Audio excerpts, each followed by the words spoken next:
In this episode, yes, hello, we are still alive, and this time we're going to be talking about Oblivion and John Wick. So sit back, grab a beverage, and let's talk some BS. Hello, everybody. We're alive. We are alive. Oh, guys, we're so sorry that we didn't do a bit of a poddy last month. What did we say in that video that we put out mid-April, I believe, was... Yeah. Kind of missed out a little bit, didn't we? We did, yeah. Slightly. A little bit off. Yeah, it's fine. It's okay. If you follow us on Twitter, we did put a little bit of a video out saying why we weren't doing it. If you listen to the previous podcast, you could kind of get an idea of why. Yeah, but yeah, we were doing American Idiot. We were doing the show, and it was just, we kind of looked at our calendars and we both were a bit like, well, there is just no time. Yeah, I literally had a gaming convention I went to like days after the show ended, and then it was your little girl's first birthday. And we kind of both looked at our calendars and like, okay, what's the next date? The end of April? Damn it. So yeah, sorry about that, but I'm sure you're all, I'm sure you didn't even notice. But yeah, so yeah. Could you imagine if we just had like that one person that's just like put out a search party, like, where are they? Oh God! Yeah, we had so many PMs. They said mid-April.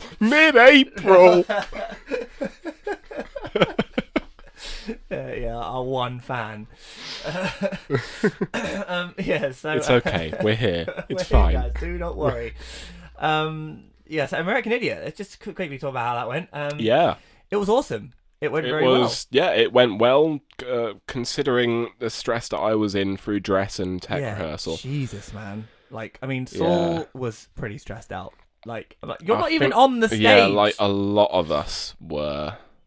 Especially during the, I think it was more the dress rehearsal, because everyone turned around and went, tech should be good by now, because we had a tech rehearsal. What the it was bad. hell is going on? I mean, to be fair, I did shout and stormed out, but that was more because I was like, I've just had enough. And I just knew somebody needs to do something. Somebody needs to shout, and it needs to be someone that isn't going to get in the shit for it. So I was like, I'll be that guy. So I just shouted. I'm one of the main. They won't throw me out. Yeah. It was awful, but then it was fine. Like, as soon as shows actually started, like it was fine. Like, there was like a couple of small stuff that happened tech wise, but it was nothing I couldn't keep on top of. I mean, if we had done a 2-week run, I reckon, but that by like the beginning of the second week, we would have been like absolutely perfect. Yeah, absolutely. I'm pretty sure. And yeah, it was just so good. It's probably one of the funnest shows I've been in. Yeah, that cast is just not even was is. Yeah, just we still fantastic. meet up. Like, I've never been in a show where like weeks afterwards people are still hanging out from the cast. That'll be them now. I was going to say, did you? I just felt my phone go off there as well. Yeah, that'll be on the group chat. The group chat has just been bonkers constantly for like the past. going on. Yeah, it is. What's been said? Max says, "You're welcome for the cheese twists." There we go. There we go. Little inside there. Okay, I'm going to turn it on silent. Otherwise, it would literally just keep going off. Yeah. There has been times where it's like 3 a.m. I'm like, oh why is this still going? Let me sleep. And the last night was absolutely the first time I've ever actually cried. You were at the end of a time. I was a mess. There was quite a few of us that were crying. Like I was standing. Actually, I wasn't standing in the wings for the last song. No, you weren't. You were on stage. I came and joined you guys for like the last one. Yeah, for Time of Your Life. Yeah, but everyone afterwards in the wings, like, well, not everyone, but at least half the cast were like tears rolling down her eyes. It was absolutely brilliant. It's literally the best. I have made some friends for life. And then we all got fucked up. We did. I had to take the entire bloody set down first, but yeah. But then you totally got I know. I literally like Max took his shirt off. Eleni took my shirt off. Yeah. Man, actors are serious. Like seriously, after I will the thing I will never forget from that night where we just got like massively wasted is like you guys had gone off while we all took the set down. Yeah. And then I literally came in and I was exhausted at this time because I hadn't stopped since 11:30 type situation. Yeah. It's hard shit. And it was Alex, the main guy, Stoko, who turned around and was like, "Right, are you done?" I was like, "Yes, we're all done." It was like, "Right, 2 shots and a pint, please." Yeah. He literally just brought me 2 straight shots and a pint and was like, "Right, you got some catching up to do." I was like, "Okay, cool. It's going to be that night." And it was awesome. Yeah, and it was. You know what? Yeah. I had a like not that much of a hangover. I was awful, and I had to pick someone up from a train station You day as well. You did indeed. Yeah, I was alright. The thing is, I was quite sensible the night before because I knew I had stuff to do the next day. But I still had an awesome time. I wasn't, and I don't even think it was that I drank too much. I mean, I did drink a lot, but I think any other day I would have been able to keep on top of it. It was the fact that I was already exhausted. Yeah. But no, it was an awesome show, and I'm gonna miss it. But I'm not, because obviously I'm going to be seeing everybody. But yeah, every now and again I get over. Oh. The show was one of the funnest shows that I've had the pleasure to be part of, and a lot of that was down to the cast being as good as they are. Yeah, awesome. And then you went off to EGX Res. I did. I had my birthday before then. Yeah. I got my tattoo done. Oh yes, it's man. Nice. It looks I love it. Awesome. It looks absolutely insane. Yeah. If you follow Saul on social media, I'm sure he's posted it on Twitter. Yeah, I did. And it's awesome. It's an outside Xbox extra and Eurogamer inspired, and it's awesome. It's really cool. All drawn up, all designed by Bendix, who's like one of my favourite artists. Yeah. Previously of Eurogamer fame, same. And yeah, I absolutely love it. And you showed it to them at Res, yeah? Yeah. Ian from Eurogamer said in one of the live streams after the gaming show that one of his favourite moments from Res was staring deep into my eyes as I was rubbing moisturising cream onto my chest. And that happened at least 2 or 3 times throughout the convention. It was glorious. Yeah, because you literally had it done like a couple of days before. Yeah, I literally went to London the day after. Oh, that's insane. Yeah. You're mental. Yeah, I am. You're an absolute mentalist. But Res was fantastic, and a lot of that is down to my gaming community. Like we meet at EGX these days, and it's cool. Awesome. So a lot of it, like I played a couple of games here and there, but most of it was just watching live streams and live D&D shows and stuff like that, and just hanging out with a community that I've grown to really love online. It's where we all meet up and drink lots, and it's all good fun. Awesome. Sweet. So that's where we've been. And my little girl turned 1. That is absolutely insane. I was going to say, how was the party? It was lovely. Yeah, it was really nice. It was really nice. I mean, I did the honourable thing. I had to celebrate for my daughter, so I had a good few beers. Good. Good. All of our stories involve alcohol. They do. We're drinking alcohol right now. Yeah, we are. Do you think we got a problem? Maybe a little bit. You're getting over the flu and you're drinking alcohol. Yeah, I am. Like fucking hardcore, mate. Oh dear. It was lovely. It was really nice. Elsie really enjoyed herself. And yeah, it was all good. This is weird, just weird. It literally feels like the other day that we were bringing her home. So weird how she won. She's walking now as well. Like, what's going on? I gave her present today because I was very late with it. You were. It was lovely though. Very nice. I think your best present though is definitely her Zelda plushie. Yeah. That's definitely top present. I'm teaching her all of the Zelda games. That's totally fine. You're going over to Uncle Saul's for the weekend. Why? Because he's going to show you the Zelda games. And so all the Zeldas. Yeah, all of the Zeldas. All right, so let's get on to the entertainment exchange. Let's do it. Let me just have a sip of my beer ski. Righto. So, the first... Oh, man, that felt like a long time ago, the last entertainment exchange, didn't it? So if you're new to the podcast... excuse me. We, every podcast, oh my God, I've got a cold as well. You've got a bubble in your throat. I do. I'm getting over a bit of a cold. Well, I say getting over. I've literally had this like cold for ages. Oh man. And also like hay fever as well. So it's just, oh my God. Anyway, Entertainment Exchange. We will get there. Entertainment Exchange every week. Fucking hell! We've been away a month. Hey, breathe. Take another swig of alcohol. Let's try this again. Right, here we go. We're experiencing some technical difficulties with Adam here. I just broken. Okay.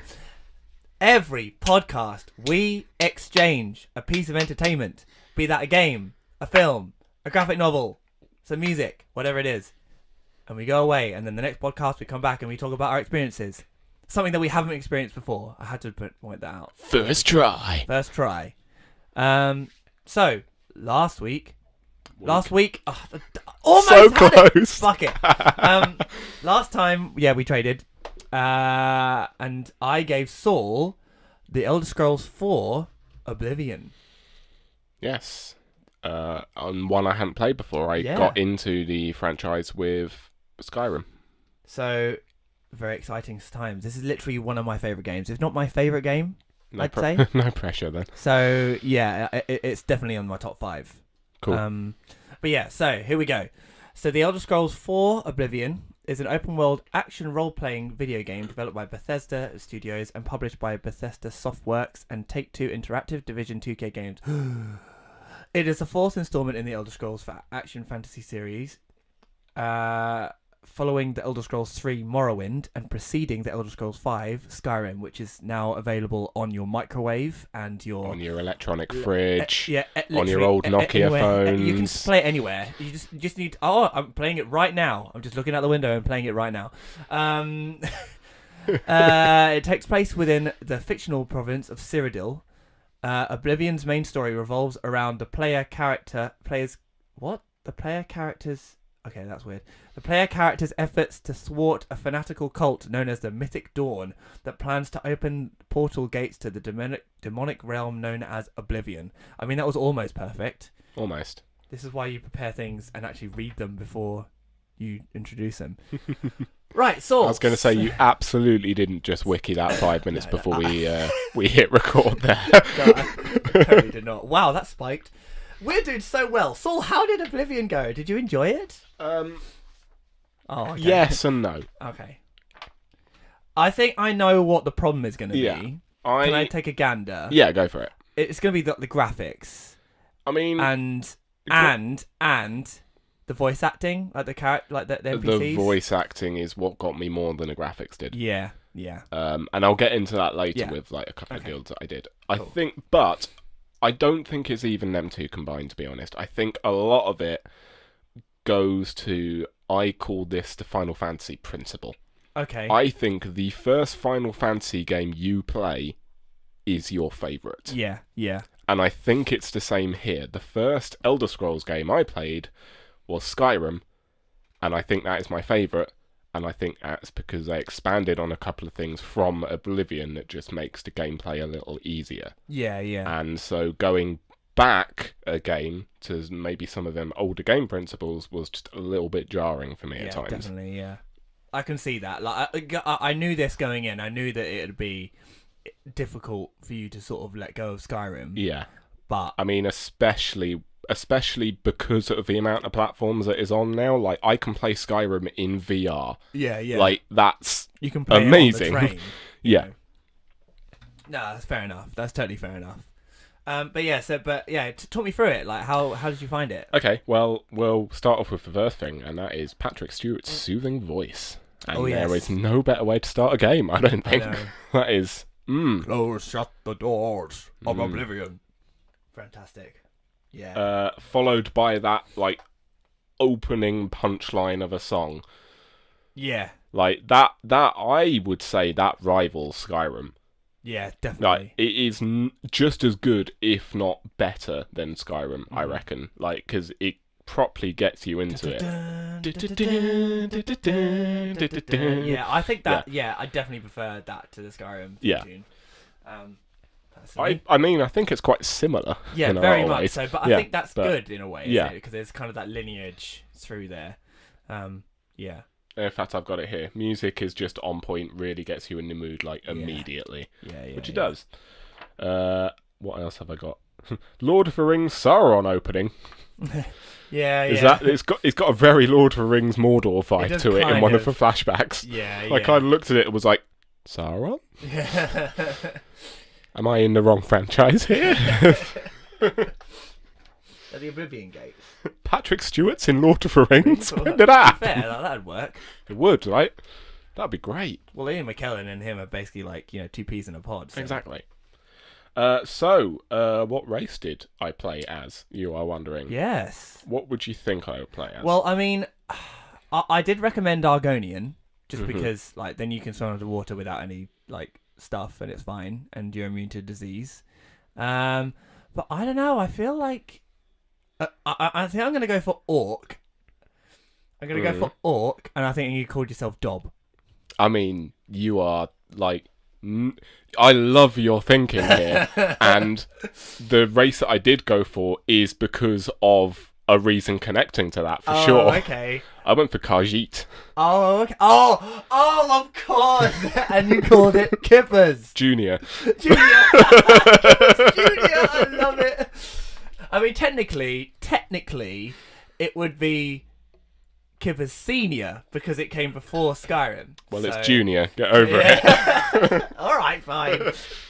For anyone who's slightly puzzled why I picked a Khajiit and called it Kippers, there is a playthrough on YouTube channel Outside Extra of a Khajiit called Kippers, and they go on many a merry adventure, usually with mods involved, and it's hilarious. Yeah. And it's just fantastic. Yeah, definitely worth a watch. I was originally going to go with Mr. Snuggles, but then I was like, actually, no. It's got to be Kippers. It's got to be Kippers. Fair enough. Kippers. Yeah, fair enough. I forgot about the Khajiits, actually. Right. Yeah. Fair enough.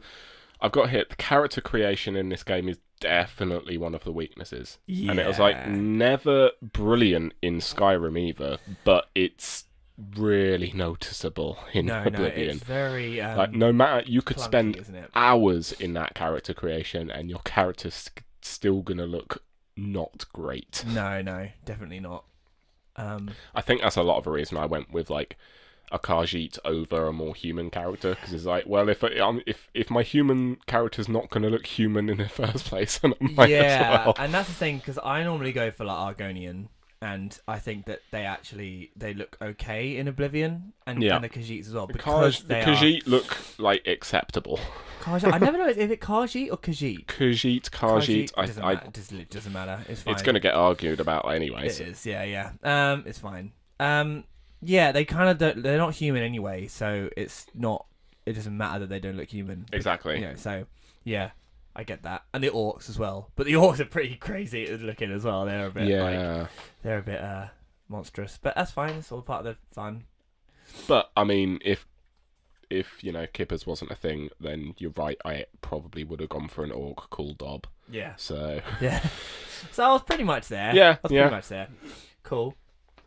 The thing I like is like when you're first dropped into the game, you're in the prison. Yeah. And you've got the prisoner opposite you as well, who like just calls you out and like shit talks you basically. But I've noticed, I don't know whether it was different for you because you're playing as a different race. They seem to be lines based on what race you are playing. Yeah, there are. Yeah. So what I got was, "Here, kitty, kitty. There's a big tasty rat in my cell." Yeah. And if it's like different for different races, that's pretty cool. No, I like it is. that. Yeah. So I think the Argonian one is like, you're a long way from Black Marsh, and it happens throughout the game as well. Like people will treat you differently because of what race you are. Yeah, I found out throughout the course of the game that people just don't like Khajiit. No, they don't. Like at all. No. Like I'm gonna go on this now while it's like in my head because it relates. Yeah, it's fine. The wheel where you can either choose to like bribe people or there's a wheel. Oh, yeah. I could not get my fucking head around that. Oh, really? At all. Like I literally ended up just bribing everyone because it was easier. Yeah. And like I was in a position where nobody wanted to talk to me anyway because I think I was a Khajiit.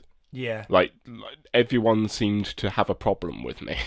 Once you figure out that system, it's pretty simple. It's pretty like Yeah, but I couldn't wrap my head around it did take me a while. I was like, oh, I see, I get that now. Yeah, it's a bit of a weird Which is one. why it was a good job I picked Thief, because I just fucking nicked everything. So I always had money to bribe people with, which was nice. I like that because it makes it feel more of an RPG. Mm-hmm. Like it's not just fighting and things like that. There's more of an RPG element to it.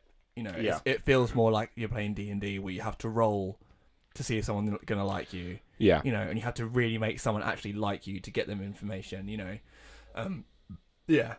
that's interesting. What have I got here? The bit where the Empire comes in. Yeah. To your cell. Obviously, Patrick Stewart's voice came out of whatever the hell that was. Yeah, and I just went, wow, Patrick Stewart looks really strange and off-putting. Yeah. What happens? Yeah. You have hair, but I don't think I like it. Oh dear. One thing that made me giggle was when the guard was like, "Don't even think about moving," and my first thought was, well, I guess that's the end of the game. That was a good experience. Yeah, there we go. That's it, finished now. Well, here I am, suppose. Oh dear. And then you go with them anyway. Yeah. And they don't really seem to care. They're like, we told you not to, but Yeah. Please excuse Whatever. the screaming that you might be able to hear. My child is clearly not having a good time. Not wanting a nap, clearly. Yeah, obviously. I didn't do an awful lot of exploring in this game. No. And there's a couple of reasons for that. I've got one like further down, but I'll just bring it up now. One of them was I found a lot of the dungeons to be really like similar and samey, and like I didn't really find that enjoyment to go and explore because it just seemed like corridor after corridor after corridor with not much in between. Yeah. And I can understand that like the cave system in Skyrim was similar, but there was other stuff like surrounding it. It had like crypts and all of that stuff and like that as well.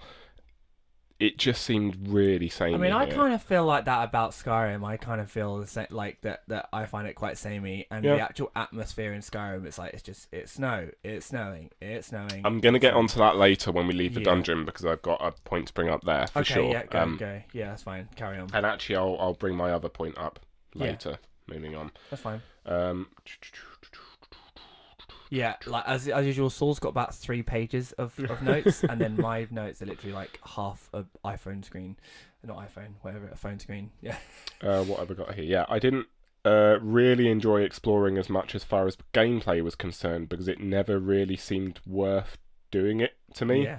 Like there was always something of value in exploring Skyrim, whether it be like weapons or armor or something like that. I didn't find that as much in these dungeons. Yeah, that's fair enough. It was just like a lot of gold, which is great. That's kind of why I just said to you, like, look, go and start a mission, because I knew that you'd want to go and explore. Yeah, that is the way I play Elder Scrolls game. Like, you've seen my map in Skyrim VR, and it's just like caves everywhere. Yeah, I just turned around explore. to you like within like about 3 months after you getting it, and I was like, "So have you started the Dark Brotherhood yet? Have you done this?" And you were like, "No, I haven't done anything." I was like, "Oh, I've done like nothing of the storyline," and I will go out on a basis here and say I didn't do any storyline based stuff in Oblivion at all. No. Like, that's not honestly the Oblivion bits are all right, but like I think that the guilds are probably my favourite things to do in Oblivion. But yeah, carry on. I want to hear about what you're exploring. Right. So I got out. You did it. Of the cave system, the sewer system. And that was a lot more impactful for me than anything Skyrim did at the beginning. Mm-hmm. And I'll tell you why. Is because you start Oblivion in the prison system. Yeah. You don't see outside at all. The start of Skyrim, you start like in the back of a cart. Yeah. As you're going to be executed. And you can see the world around you. And you are right in the fact that Skyrim is just snow. Once you've seen one part of Skyrim, you've seen it all. Yeah. And so you're looking around and you're like, oh, it's snow. Oh, yeah, no, this is nice, all of that. And then you get to the execution bit in Skyrim where the dragon comes along and then you go underground and do all of your fighting. And it makes it way less impactful when you come out of that thing from Skyrim and you go, oh, it's just more snow. And now I can explore. Yeah. Yeah. Whereas it's just more snow and stuff around. Whereas you walk out of into the Oblivion world, and you're like, oh, there's colour. Yeah, yeah. Oh wow, yeah. And because you haven't seen it before, you've just been stuck in a prison system throughout like the first half hour, 40 minutes maybe. Yeah, yeah. It makes it that much more impactful when you then go outside and you go, this is all of the world for you to explore. Yeah. Go at it. Yeah, yeah. And so I think the beginning of Oblivion is way more impactful than Skyrim. Yeah. Way more impactful. It's almost, it kind of reminds me a bit of, that's one of the things that reminded me of when I was playing Zelda, Breath of the Wild. Yeah. It very much was like, this is almost like Oblivion when you come out of the prison.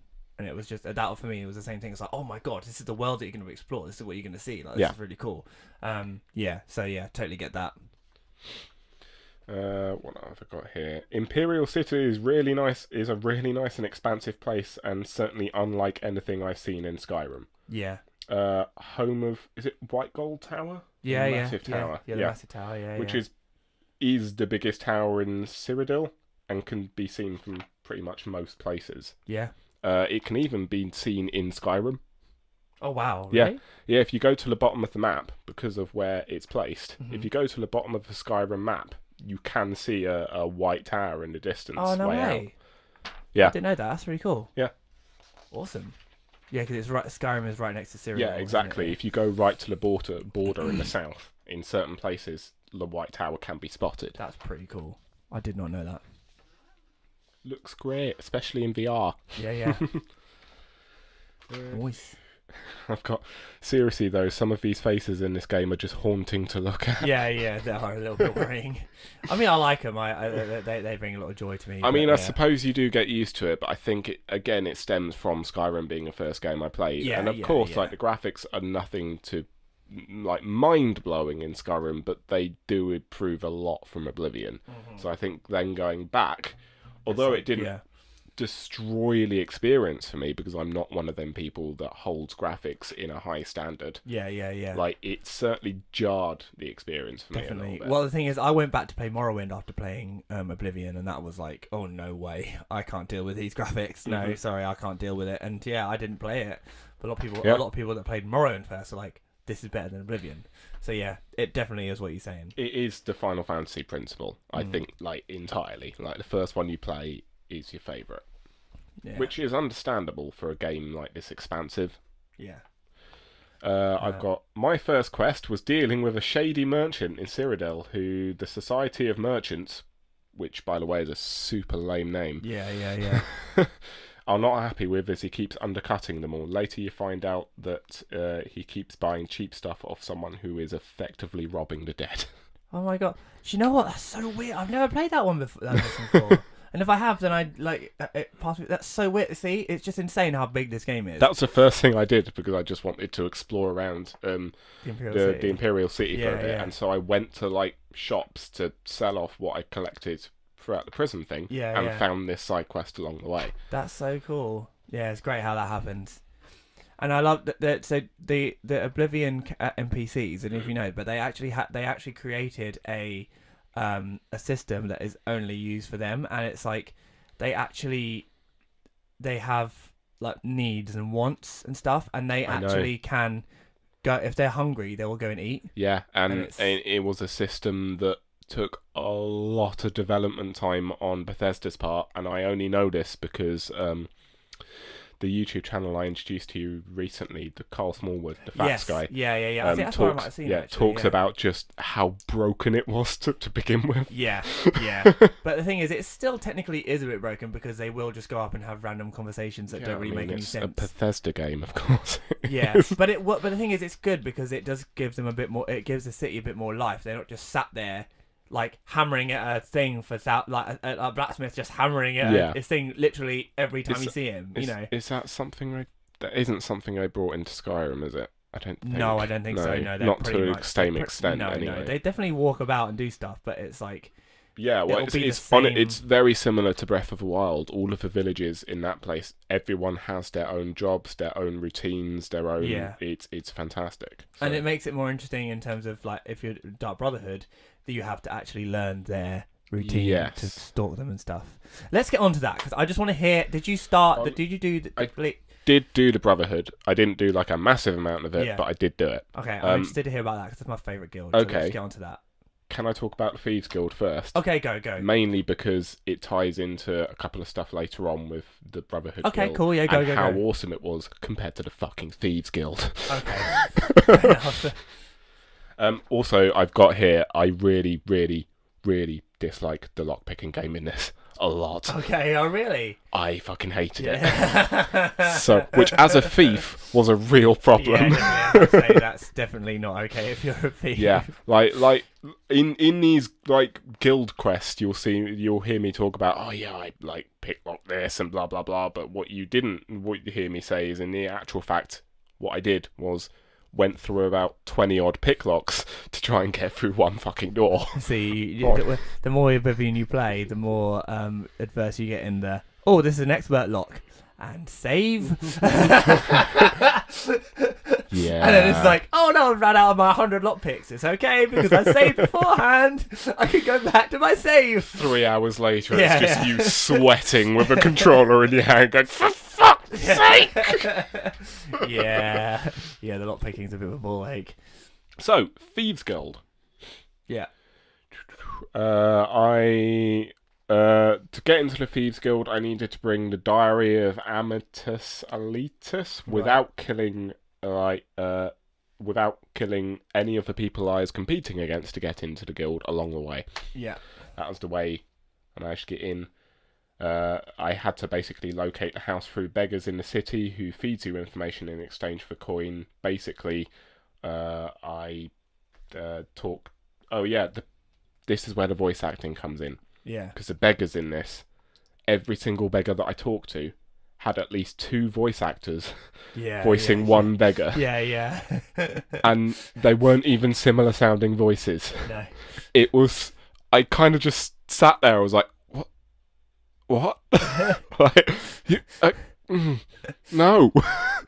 That just takes me entirely out of the experience. Yeah.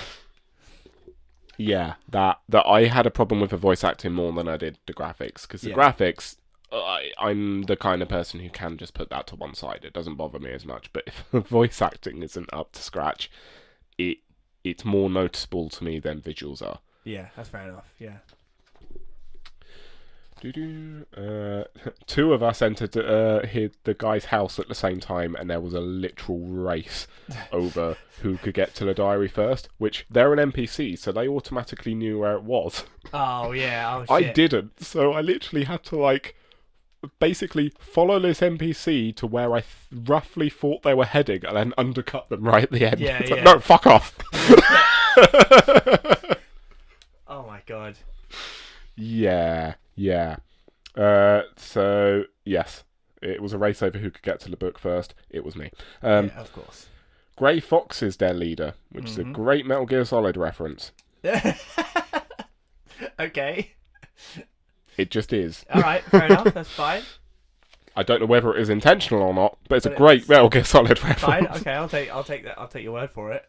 Then I had to sell like 50 gold's worth of stolen goods to a merchant who deals with stolen goods, and it was only then that I was tasked with like actual contract stuff to do. Yeah, I hate that in the Thieves Guild. You have to do that sort of like all that stealing and stuff. Yeah, I gave up after the first mission. Yeah. Oh really? Yeah, the first mission was I had to steal some tax money and some tax lists, and that's when I got bored.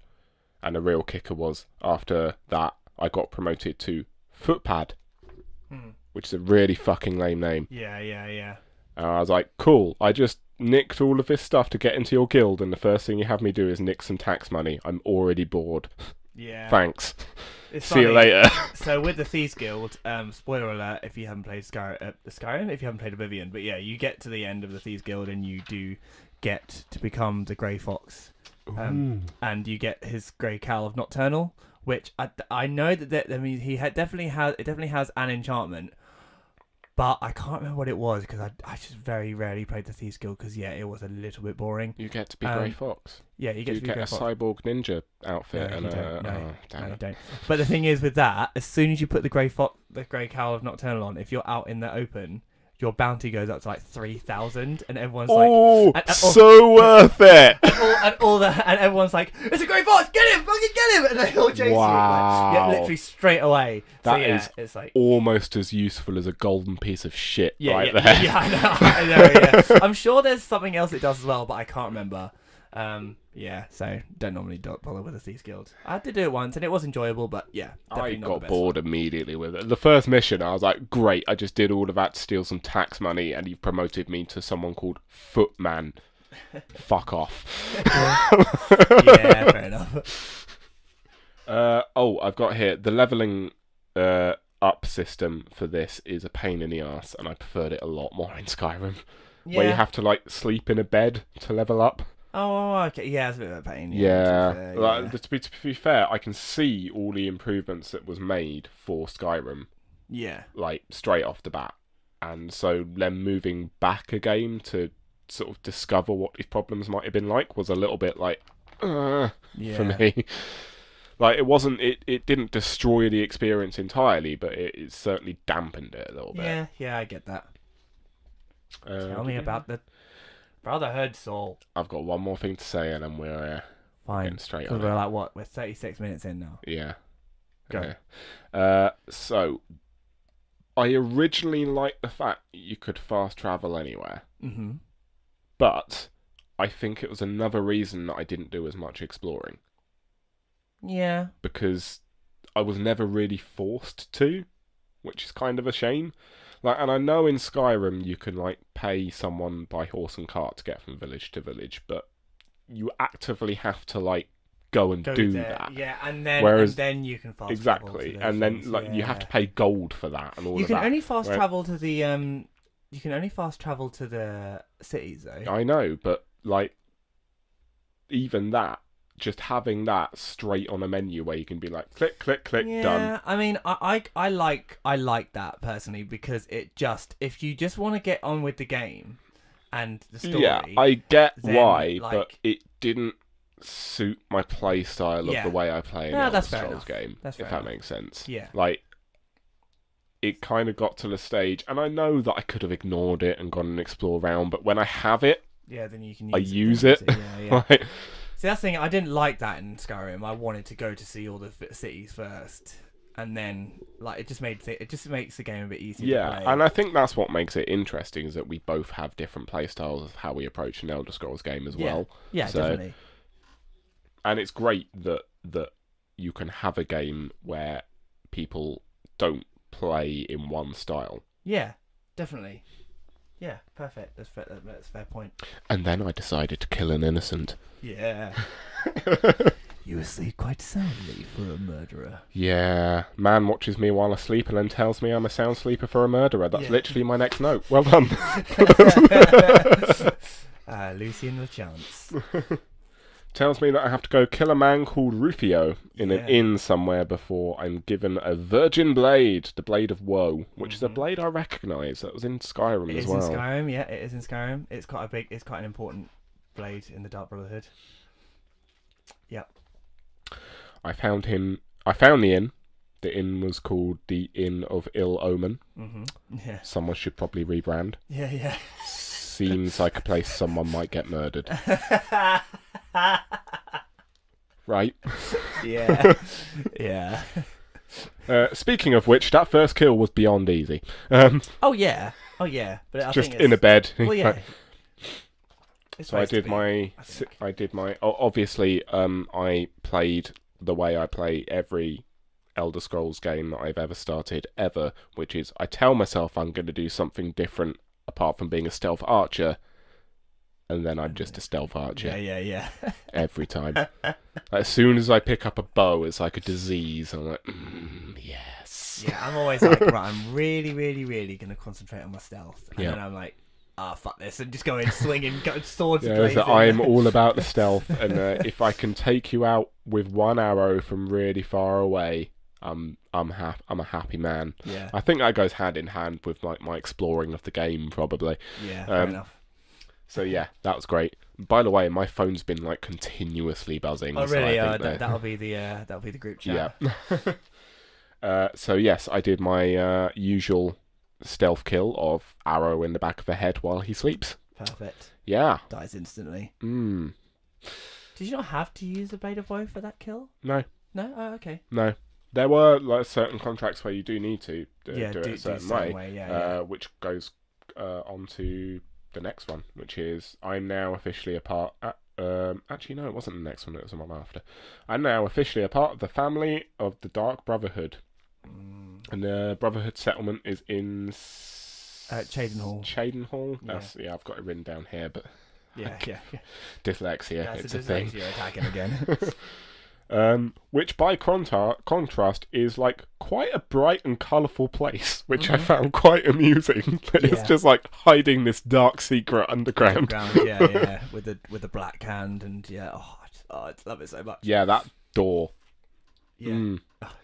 Yeah, it's basically a black door within like an abandoned basement within an abandoned house. Yeah. And that's the way you get in. Brilliant. Yeah. Do you know what's really scary? One time I played it and there was a mission that I started where somebody was after me, trying to kill me. Oh yeah. And I was going down to that door and he was there.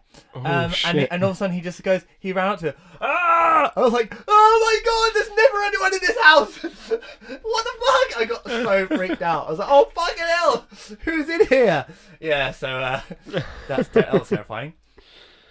I'm then given the shrouded armor and shrouded hood, which, spoiler alert, is what I wore for the rest of my time with the game. Oh yeah, it's probably one of the best armor in the game, I'd say.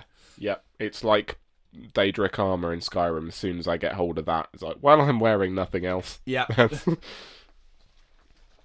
I now get my contracts of Vicete Valerie. Oh fucking hell!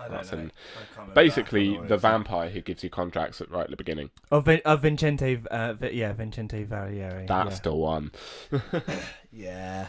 And my first thought was, please stay the hell away from me. Vampirism is a massive pain in the ass. Did you get up to the bit where he offers you if you want to be a vampire? Oh yeah, no, he does actually offer you. Oh, does he? Yeah. No, he says, I would have said no. Yeah, after you finish like his line of quests, he does say, "Oh, I will bestow upon you the gift." I did once, and oh my god, it was the biggest mistake of my life. Yeah. Biggest mistake of my life. Yeah, I did that in Skyrim, and then immediately wanted to reverse it. Mm-hmm. Yay, I'm now a vampire. Oh fuck, I can't do daylight anymore. Yeah. What? Oh no. Yeah, that sucks. Yes, so my first contract was to kill a pirate on his ship, surrounded by his crew. I put here, alright, I'm in. This is way better than stealing tax papers. Yeah. So much. So it's literally Thieves Guild. Yeah, steal some tax papers for me. Dark Brotherhood Guild. Yeah, do you want to go kill a pirate? Yes. Yeah. Obviously. That's a good one. That was a fun one because you had to like sneak in and onto the ship in a barrel. So many good quests in the Dark Brotherhood. That's why I said play that fucking quest line. Yeah. I had to head to the Imperial City waterfront and hide in a crate so that I could be taken on board real sneaky like until I got caught by one person. That was his mistake, not mine. Yeah. He now has an arrow in the back of his head. Yeah. Anyway, Captain's dead. Killed him. Nice. With an arrow in the back of the head, obviously. How much have you got to go left? Not too much. Okay, that's fine. We should be okay. I'm rewarded with a black man for my efforts. Yay! Next contract is a wood elf called Benlin in Bruma. Mm-hmm. Sounds Australian. Bruma. Yeah. Bruma. And it must be staged as an accident this time round. Oh, is this? Oh, that's the one where you had to drop the moose head on him, right? I think it was a Minotaur head. That's the one. Yeah. Yeah, so I basically got bonus. That's the way the Dark Brotherhood Guild works. Is that yes, you can just go in there and kill them with my signature arrow to the back of the head, but if you want a bonus, then you're going to have to do it in a certain way. Yeah. And normally the bonus is pretty good. Yes, like this one, for instance. So to ensure I get the bonus, I had to stage it as an accident, which required me to loosen the fastenings of a mounted Minotaur head over his favourite chair. Yeah. I'm given the bonus a dagger called Sufferthorn. Yeah. And I got promoted to the title Slayer, which is way fucking cooler than Footpad. Yeah. You can see why I talked about the Thieves Guild first, yeah, right? yeah. That's fair enough. That makes sense. My next contract was a dark elf called Christopher Eccleston, who I had to kill for his frankly boring appearance in Darkworld. No. What the fuck? I just put, if only. No, it's a dark elf called Caleb Dareth, who is currently in prison. There is a way to get in through the sewer system, a way that I created right at the beginning, which I found really fucking cool. Yeah. I was like, oh, it's that guy. Yes, it's the guy who chats shit about me. Yes. Right. All right, then. Oh, he's fucking dead. And do you know what? And I'm sure it's in your notes, but I just love that you get to pick what you say to him when he dies. Yes. And it's like you can repeat that, like, you're going to die in here, and it's like, or something like that. And it's like, oh my god, you can repeat the thing that he said to you when you're in prison. Ah! Yep. I absolutely did that. And then he shouted for the guards, and then he got an arrow to the head. Oh, it's so good. Perfect. Fantastic. Yeah. Yes, that was cool, and then it dawned on me, holy shit, it's the guy who chatted shit about me at the beginning of the game. A lot of sneaking through sewers. I fucking hated the sewers bit. I mean, I hated it when I was trying to get out, but... Yeah, it's even worse, especially because you can't, like, you're not supposed to kill any guards as well. No, you're not. Did you kill any? Or... No, I didn't. Oh, I nice. didn't. Cool. Yes, stealth mission past a gas, and oh boy, was it worth it. Arrow to the head. Oh, yeah. Khajiit this motherfucker. Yes, you got rewarded with the scales of pitiless justice. I don't think I've ever done that mission without killing a guard, so I don't even know what those are, to be honest. That was genuinely the last mission I did for Dark Brotherhood. Are there like any fantastic missions later on that stand out to you? I think me and Max both kind of, this is one of our favourite ones, and it's called like Uninvited Guest or something, and it's... Is it a party? Yeah. Yeah, I've heard about it. It's a really good one because it's so... You can just go in and do it however you want. Oh, nice. And like, so there's loads of different party guests, and like there's different ways of doing it. So there's one way where you can like get the red guard to... He's an ex guard. He's an actual ex, like, Imperial guard, and he goes like you can convince him that the killer is this drunk dude, and he will go and kill him. And so he's like, "Yay, we killed the guy!" And then you're like, "Yeah, he wasn't the killer. I was." Stab, And there's so many different ways of doing. Like, you can put people against each other, or it sounds like a Hitman mission from the Hitman series. Yeah. Yeah, it is. I mean, there's some fantastic ones, and like I'd say, like the quest line for it is for Dark Brotherhood is actually quite sad as well. But I won't get into it here. But it's really nice. Like, it was really good. Out of the two guilds I played, it was by far my favourite. Oh yeah, I think Fighter's Guild's pretty fun as well. And like the Daedra missions, like the Shiragorath mission is fun. Maybe I'll watch a video. Remember the Dark Brotherhood guild line for Skyrim being quite good fun as well. Yeah, it's good. Like it's creative, and I think that's why I like Oblivion, because there's quite a lot of creative stuff in there. Mate, you should play a Hitman game if you like that kind of stuff. Maybe I should play Hitman. Yeah. I'm a bad gamer. I'm not really a gamer at all, really. Like, I just hide behind the guys. So, the last thing I did in this game stems from a story that you told previously on one of our podcasts. Oh, right, okay. I went hunting for a unicorn. No! Did you actually? Oh my god! Did you find it? I did, yes. No I have to admit, I did have to look up a guide for it online, but I did find a unicorn that was guarded by two Minotaurs that kicked my fucking ass to the ground. And that was the way I ended Oblivion, with two Minotaurs just stamping me into the ground. That is awesome. Wow. Overall, I can see why this game was loved so much, but I just don't think it was for me. Like, I enjoyed my time with it, but equally... You're not going to turn around and say, every time I played it, I couldn't help the voice in the back of my head going, I kind of just want to play Skyrim. Like, a little bit. And, like, I think visually, even though the graphics are way less than Skyrim, I think visually it was more pleasing from, like, a colour standpoint. It's not just, snow. Yeah. So I think there was, like, a lot more nice set pieces in Oblivion, which is good. I just couldn't get into it as much as I do Skyrim.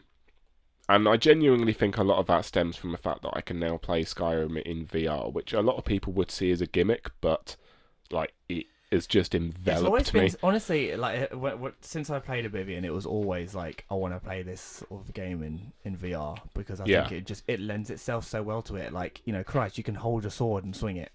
It's so I can totally get that. I don't think it's a gimmick at all. I think it's something that people really want to get into. Awesome. Well, I think that's pretty much how I thought it would go. Yeah. You enjoyed it, but you don't want to play anymore, and that's totally fair. Like, it's kind of the way I sort of felt with Zelda. I mean, to be fair, if they decided they were going to remaster it and maybe stick it in VR, I might be tempted. Well, somebody is actually remastering it, using like the Skyrim engine. Cool. So you never know, but it's taken a very long time. Yeah. Obviously, it's not actually officially Bethesda that's doing it. Cool. Right. We should. So I'm not like 15 minutes. Yeah, in. I'm not like completely throwing it out the window. Like if it comes to me in another format, I might be tempted. But as of right now, I'll just stick with Skyrim. Yeah, that's fair enough. Sweet. Right. Let's move on. Sweet. So I gave you the first John Wick film. Yes. To watch because I couldn't quite believe you hadn't seen it because it's just great. John Wick is legendary assassin John Wick, played by Keanu Reeves, retired from his violent career after marrying the love of his life. Her sudden death leaves John in deep mourning, with sadistic mobster Lozev. Yours is it not Joseph? I think it's Joseph. Joseph. Yeah. And his thugs steal John's prized car and kill his puppy. That was the last gift. Which was the last gift from his wife. John unleashes the remorseless killing machine within and seeks vengeance. Meanwhile, Lucifer's father, John's former colleague, puts a huge bounty on John's head. This was released on the 10th of April 2015.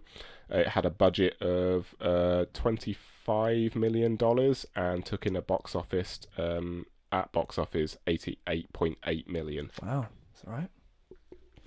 Wow. So, I mean, when you first said it was Keanu Reeves, I have to admit, I was like, I think I said it. I was like, really, Keanu Reeves? Like, I think he's a very hit and miss actor.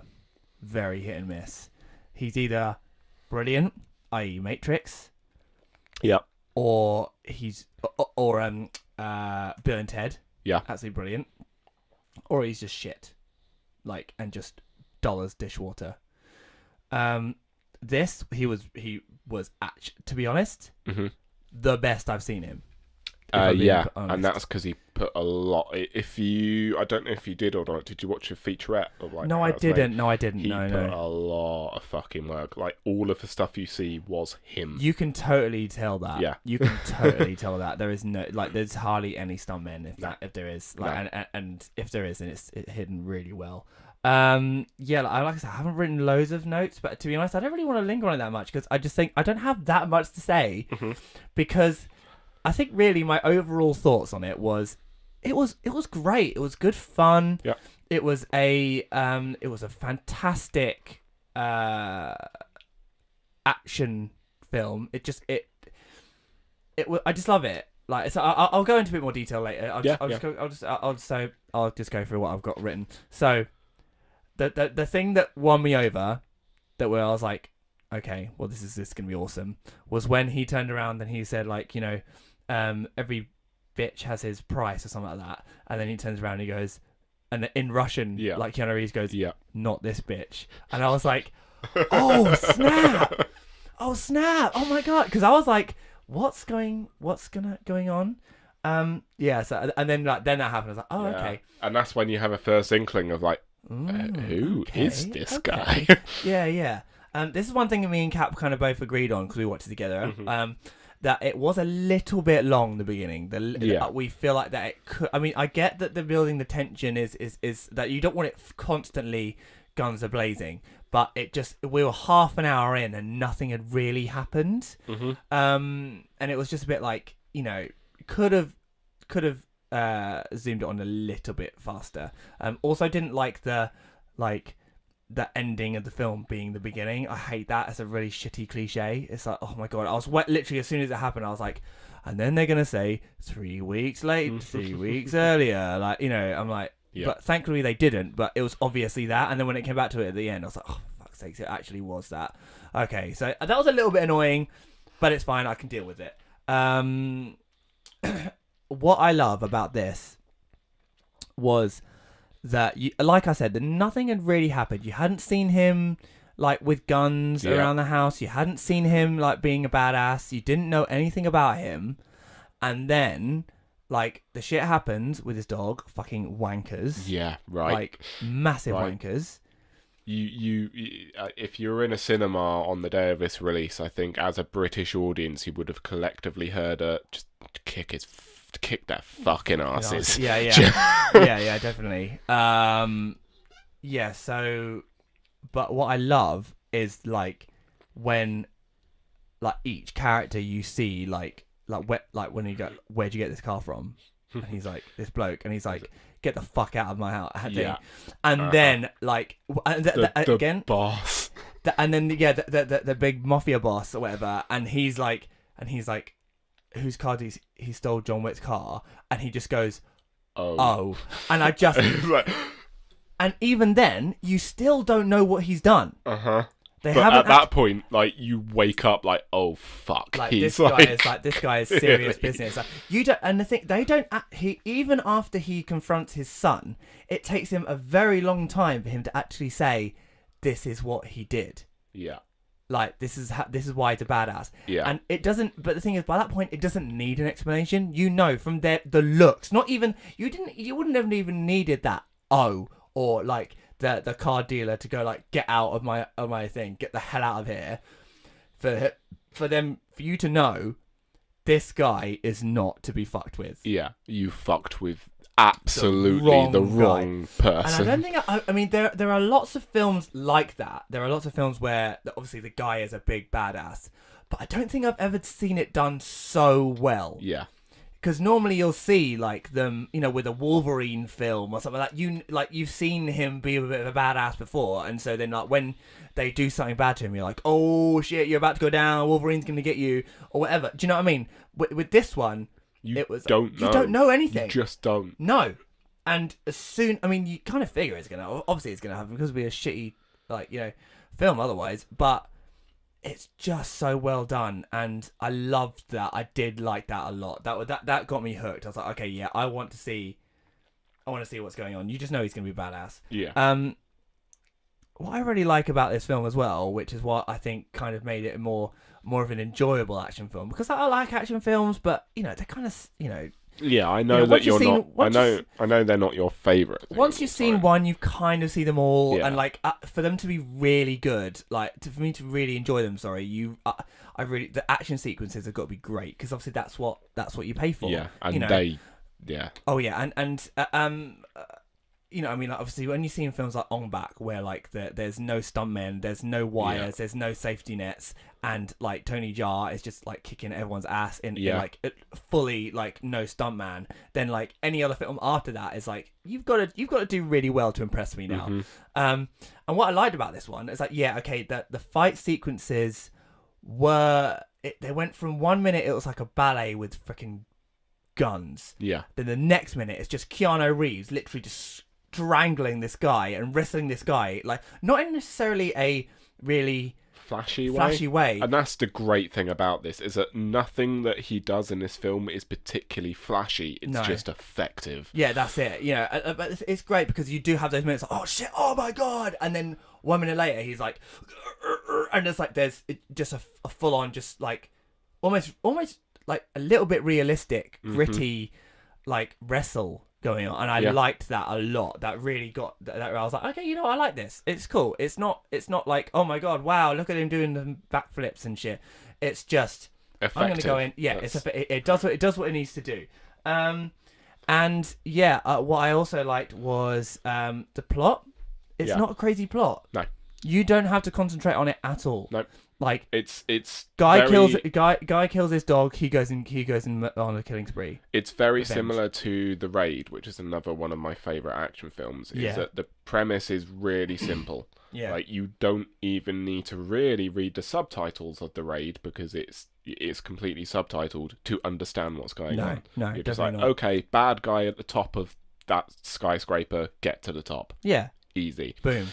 And I just love that. I'm just like, it's just a fucking dog. I love that they keep saying it. It's like, oh man, you just don't know what you just said. Yeah. And it's just, I liked it. It was a really cool little, like, just like the plot was just, they added in extra bits, you know, some extra backstory and things like that. Like one of my favourite things about the film is just the assassin organisation and that entire run in New York. Like with the hotel and things like that. Do you know they're planning to make a TV series around that hotel? See, that would be brilliant. That would be so good. Yeah. I loved that, and oh my god, and the. I mean, obviously, if you haven't seen it, then like spoilers. But like when she comes in and like she breaks the rules. Yeah. And like, you're not supposed to do business on hotel property, and she comes in and breaks the rules, trying to kill John Wick, and then he's like, the guy's like, when management hears about this, you can be fucked, and she's like, fuck management, and then like right at the end of the film, it's like, you know. Yeah, well, you're no longer a member of this society, and then they all just shoot her, and I was just like, oh my god, it's brilliant, fantastic, badass. Now imagine a TV series evolving around that. Perfect. That's going to be... It's the perfect premise for a TV show. Yeah, it really is. Like all the different assassins turning up to the... Yeah, and apparently Keanu Reeves is going to make like special guest appearances in it occasionally as well. Yeah, it's a really great world. It's really nice. Yeah, and that's probably the most built-up thing in this film is that premise. It's the only thing in this film what I want to know more about. Yeah, it's really... Yeah, that's it. That is different, I think. It's not like these... like... we're all badasses and we're going to go and like, you know, gangsters. Like, no, there is a respect there amongst them, and I like that. I like that a lot. Yeah, definitely agree that would be a good TV series. I love the fact when he walks into the hotel as well, and like loads of people who recognise him. Yeah, it's like, John, how you doing? Shit, like, he's back. What the like, there's clearly a fucking reason he's back, and whoever is part of that reason is fucked. Yeah. Oh, it's great. Yes. Well, hang on. I think there's one more thing. So yeah, now, annoying. I'm a bit annoyed with myself really that I ended on a bad note. But the one thing that I was so looking forward to was him finding the son. Him finding him and going. I said to Kat, fuck, what is he going to do with the son? I cannot wait to see what happens when he gets hold of this son and whatever he does with him. Mm-hmm. And I don't know, maybe it's the masochist in me that likes sort of the gory horror films. I was expecting like an Itchy the Killer thing, you know. Yeah. I can see why you're getting at here. Yeah. And like literally all he does is shoot him. I'm in like, the head. Oh. But I think that goes with the whole assassin. Every move he does is just effective. Yeah, like he doesn't care how this guy is dead. He just wants him dead. Yeah, that's it, isn't it? And the thing is, there's not even his face doesn't even change in that. So which I did like is just literally like it's just a fucking dot, bang, you know, and I'm off. I got the job's done. See you later. Yeah. You know, I like that. I did like that, but I wanted more. Yeah. I wanted more. I wanted him to do something. I wanted him to string him up, like you know, and kill really the fucking puppy. Yeah. Well, honestly, if I was gonna do it, I'd kill him in the same way that he killed the puppy. You know, I'd get a baseball bat and bash his head in. Do you know what I mean? Like, that's how I do it. I do a bit of poetic license. You know, I do a bit of pathetic fallacy, whatever it is. On a off note, I did like the fact that at the end of these credits, it's like no animals were harmed in the making of this film. Because know there would have been them odd two people who are like, but were any animals harmed? Yeah. Is the dog okay? And I really thought like I really thought that at one point that the big boss was going to get away. Yeah. And because I knew that obviously there was John Wick 2, and I hadn't read the blurb of John Wick 2, because you gave me that as well. Yes, I have. Which I haven't watched yet. That's fine. But yeah, like I was like, oh god, come on, get the fucking boss. Let's finish the job, please. And I was a bit annoyed he didn't shoot him again at the end. I was like, do a double tap. Have you not seen Zombieland? Like, make sure he's dead. Like, yeah. Willem Dafoe was awesome in it as well. Yeah, like, yeah. And as soon as he came on and he said, like, yeah, I want you to kill John Wick, I was like, I turned to Kat, I was like, he's not going to kill him. He's not going to kill him. He's just not. And then he came in and was like, I'm helping you. It's like, oh yeah, I fucking knew it. Awesome. Yeah, that entire bit where they actually catch John Wick and he's in the chair and you think it's all over and you just see the sniper bullets go. Boom. Awesome. Brilliant. Yeah. So great film. Yeah. It's not necessarily something that I've gone like, this is a masterpiece. But no, it's got some just fantastic fun. Moments. It is really fun. Like, it didn't actually score. Like, it scored well. It didn't score bad with critics, but it was like a 7, a 3, like 7 out of 10, 3 out of 5 situation. But I think it's the reason that it spawned a John Wick 2 and then John Wick 3 is coming out later this year as well is because it got such a cult following.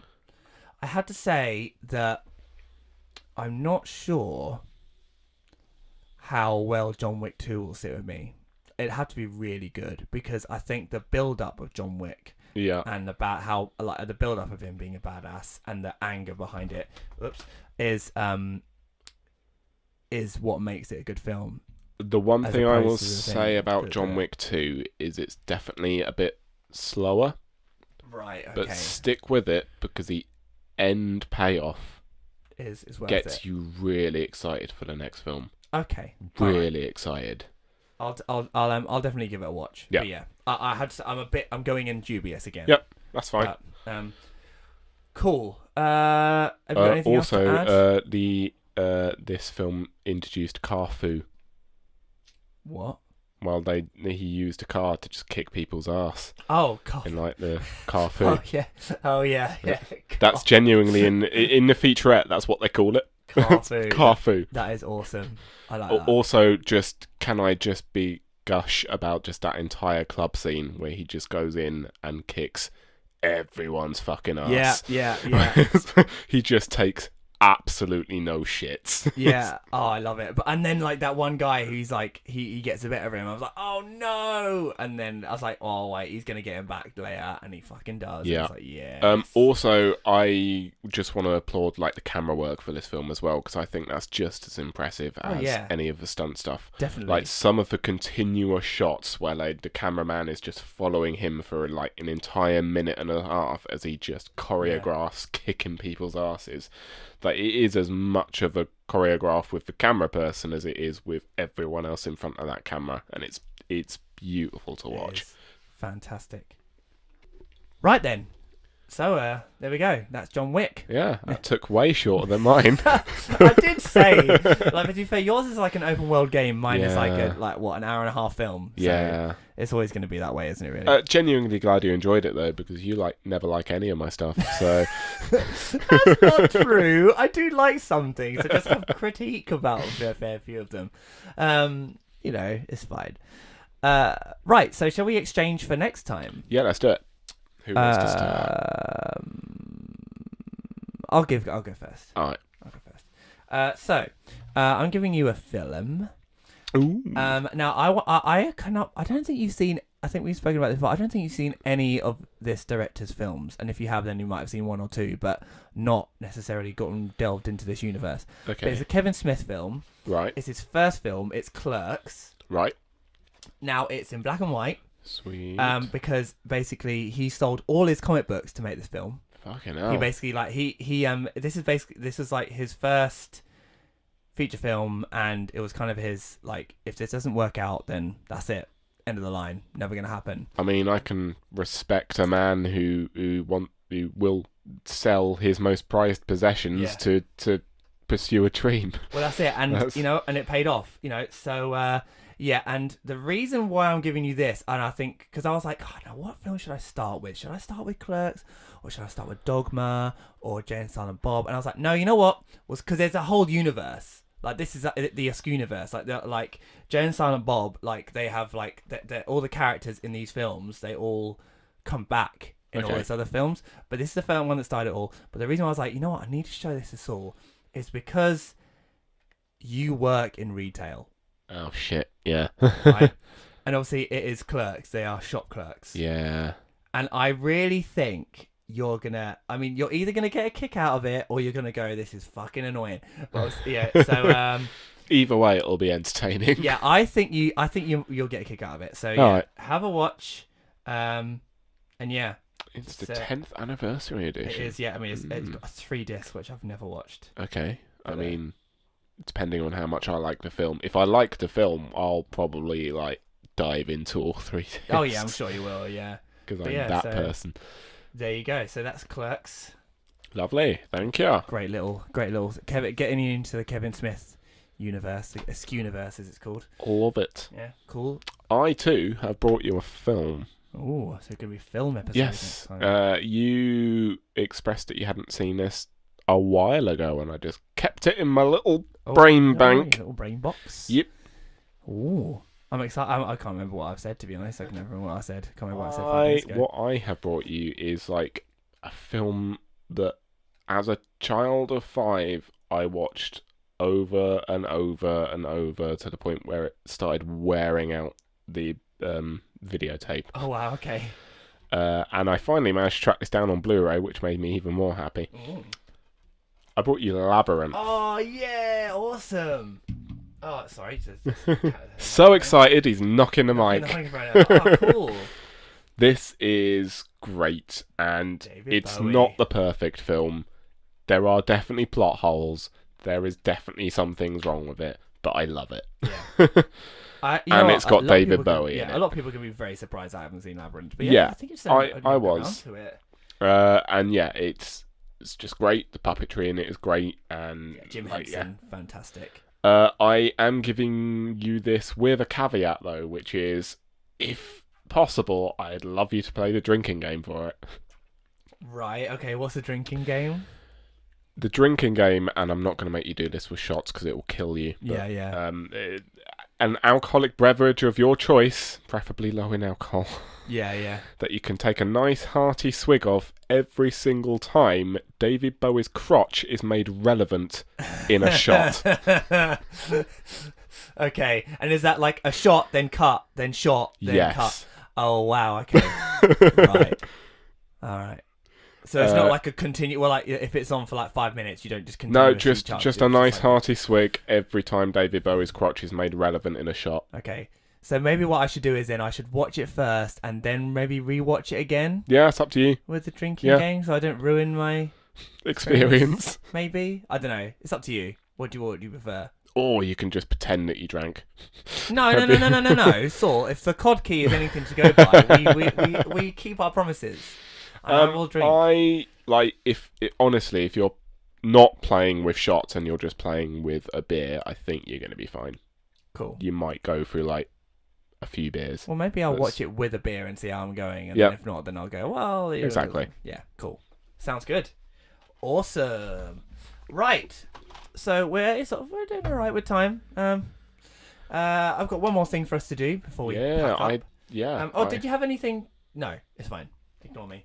Okay. I think there was some questions and stuff, but there was actually, going back to John Wick, it was just one question from Nightcat who said how many more people would have died if it was a cat that was murdered instead of a dog. Depends on how long you had the cat, because most cats get fucking annoying after a while. And they're evil. Yeah. Spanning from this question as well, I just looked up a quick fact of how many people John Wick actually killed in the film as well, and it was 77 people. Wow, okay. That's pretty impressive. So how many more would it have been? Would it have been a cat? About probably the same, because it's a 50-50 on dogs and cats. I think it's not necessarily how many people would have died if it was a dog and a cat? Ooh. Double figures. Double figures, surely. Yeah, I think so. Yeah, although actually, I mean, the thing is, you have to sort of think, there wouldn't be more people just because there's more. Like, he's only going after those. He only killed those extra people because they got in his way. I don't know, man. I think if it was a cat as well, he would have made a point. Do you reckon he would have made a point and gone after more people just for the sake of it? He would have been like running down the club with a gun in his hand, going, "Dog, cat, dog." Yeah. This is for the dog. This is for the cat. This is for the car. That was in like 1 in every 10, maybe. It's a car. Dog, cat, dog, cat, dog, cat, car, dog. I tried to laugh because as we're recording this, Endgame has just come out. Don't worry, I'm not going to talk about that. No. But I mean, Adam won't let me. He hasn't seen it yet. I haven't seen it. I had to laugh because when Infinite War first came out, they said, "We know how to defeat Thanos. We just tell John Wick that he killed his dog." And then we'll be fine. Yes. Because I had seen that meme, and then when as soon as I saw the dog, I was like, "Oh yeah, I just remember the meme. Oh no, I know what's gonna happen with the dog." And like Kat could see my face. She was like, "They're gonna kill the dog, aren't they?" And I was like, "I'm not saying anything because I know." Damn you, meme culture. One tear in his eye. Yeah. No, probably not. Such a cute little dog. Right. Yeah, so no, I think you're right. Maybe he would just make a point of killing everybody. No, right. So, I've got a little game for us. So I've stolen this game from a channel that we both enjoy called The Valley Folk. It's a great channel. Fantastic. If you're not aware of this channel, then go check them out. Yeah, it's like the previous it's the previous host from SourceFed. Yeah. And they've all like gone together to do their own thing, and they're killing it. It's great. Yeah, they're really fun. They're weird as fuck. Yeah, that's why I love them. Really weird. Really, really weird. Yeah. But if you're into like weird comedy shit, then check them out. I'm really annoyed with myself though because so this game basically the game is that you get two films and you put the titles together. Yeah. Like you put the plots together, and then so I will tell you the plot, and then of the two films melded together, and you have to tell me the title of those two things molded together. Okay. So I can't remember any specific. Can you remember any specific titles for an example for the people playing at home? Not off the top of my head, but if you just type into YouTube "Valley Folk movie game." Yeah. It will come up with their stuff there, and that'll be the source material that you've got this from, right? Yeah, that's it. Yeah. And I'd heavily advise going and watching them because it's probably a nice little introduction to that channel. So definitely, I'd agree. So if you want to play along, then I'd say pause now, go and watch that thing, then come back and play along at home. Because it'll be fun. And Saul, if you get it straight away, maybe leave a couple of seconds so that people at home can play along. Don't worry, I'm not gonna get it straight away. You're getting over the flu. So yeah. By the way, if I catch the flu because of you, I'm gonna literally slaughter you like John Wick in my sleep. Yeah. Yeah. Like you did with that guy in the Bad Omen Inn, whatever it was. Oh yeah, the Inn of Bad Omen. The Inn of Bad Omen. Yeah. They should really rebrand that. They should. Right. I mean, that's fair enough. Yeah. I've got to really make sure not to read the fucking title because the title comes first in my notes. Right. So here we go. So it's not films, by the way. I've changed it. I've changed it to games. Ooh. And suddenly I stand a marginally better chance. Marginally better chance. Yeah. Okay, so I've tried to do it as if like it's the blurb for the game, but it might not work. It's fine. Just you'll get it. All right. So, play as a young man who must save a princess from impending doom by killing various extremely difficult to kill monsters.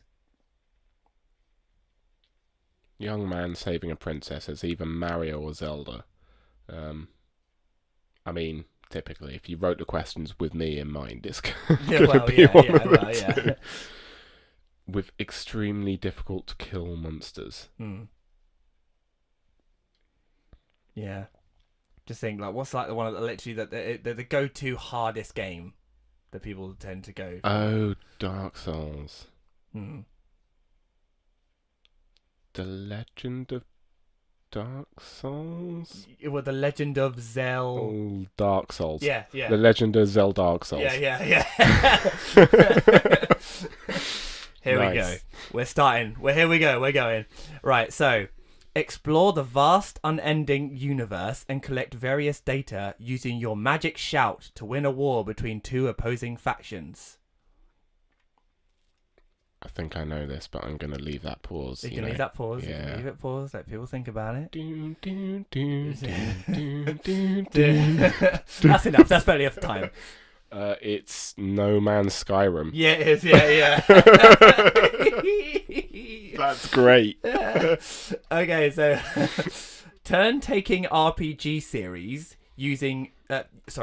Turn-taking RPG series, usually featuring big swords, where you sail across the seven seas, fighting against other players.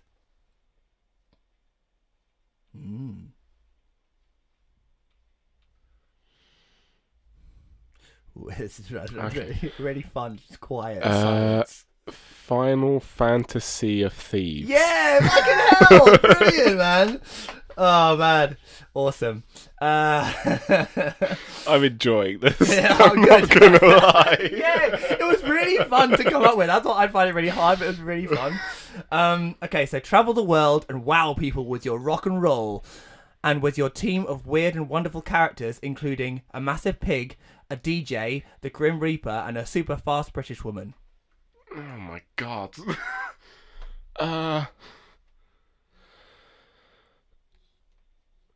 Can I have that again, please? So travel the world and wow people with your rock and roll, and with your team of weird and wonderful characters, including a massive pig, a DJ, the Grim Reaper, and a super fast British woman. So what's the first one? Travel the world and wow people with your rock and roll. Is it Guitar Hero? Yeah.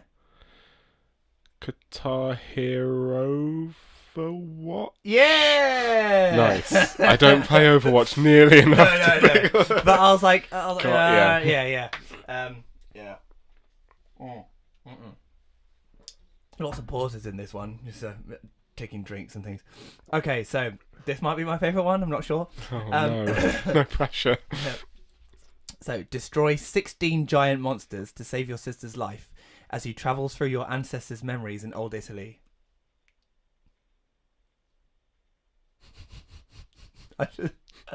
I'm so pleased with myself with this one. It's Shadow of the Colossus. Yeah. Shadow of the Colossus. It sounds like Assassin's Creed 2. Second Shadow. I mean, like, just put it together. Shadow of the Colossus. Assassin's Creed 2. Shadow of the Colossus Assassin's Creed. I mean, come on. I was like, does it work? And Kat was like, yes, it works. It's awesome. Alright, I've got one more. Okay, so take loads of pills in a maze and execute rival gangs using various deadly weapons. Deadly weapons. So take loads of pills in a maze. That's Pac-Man. Mm-hmm. Pac-Mafia? No. Okay. It's definitely man. Oh, Pac-Man. Pac-Man Hunt. Yeah. Pac-Man Hunt. Nice. I mean, that would be a great game, right? Yeah. What? Bang! Rope round the neck. Yeah, so there we go. Mate, I enjoyed that. I know. That was great. A part of me was like, oh man, I want to keep going, but oh mate, yeah, we might have to make this a keeps. I think so. I think we can do this one again. Once in a while, yeah. That's great. I do like it when we chuck in a game every now and again. How did you do at home? Let us know in the comments. Yeah, let us know in the comments, or you can let us know on Twitter. We have our own Twitter page called Let's Talk BS1. So get in contact there and let us know how you did. You can also just ask us a load of questions on that Twitter page as well. Yeah, please do. We're always happy to take questions and stuff. We remembered. We didn't forget the question this time. And yeah, obviously, if you have any questions that you want us to talk about regarding Clerks or Labyrinth, then chuck them over. And we'll get them down. Yeah, you can either contact us on Let's Talk BS1 on Twitter, or you can contact me and Adam personally. You can get hold of me on @SaulReed. And I'm @AdsQueenieBond. And yeah, we'd love to hear your questions on that. It'd be great. Please do, and please do get involved. Leave us a review on iTunes, like, comment, and subscribe on the YouTubes if you're listening on that platform. Those are the only 2 platforms we're on. Yeah. And we won't be late next time. No, we won't. No, we'll try not to be late next time. Yeah, we can't make any promises. We've done pretty well. Yeah, I think we've done pretty well doing it's a been month. such a busy month, man. Yeah, it has been pretty busy. I think that's probably a lot of the reason I have flu is that I just didn't stop. Yeah, we have not stopped. But yeah, we did well. Yeah, so. We're here. We're back again. It's fine. Yeah. It's fine, and we've not got too much to look at in the for the next entertainment exchange. So that beer's really gone to my head. It's starting to with me. I just blame it on the dyslexia, mate. It's fine. Yeah, it's fine. You can't blame it on the codeine. No, not anymore. No. That was a long time ago. Christ. If you understand that reference whatsoever. Right, yeah. So yeah, that's another podcast in the books. That is. Nice. Thank you very much for listening, and please do join us next time where we'll be talking more BS. See you later. Bye-bye. Bye.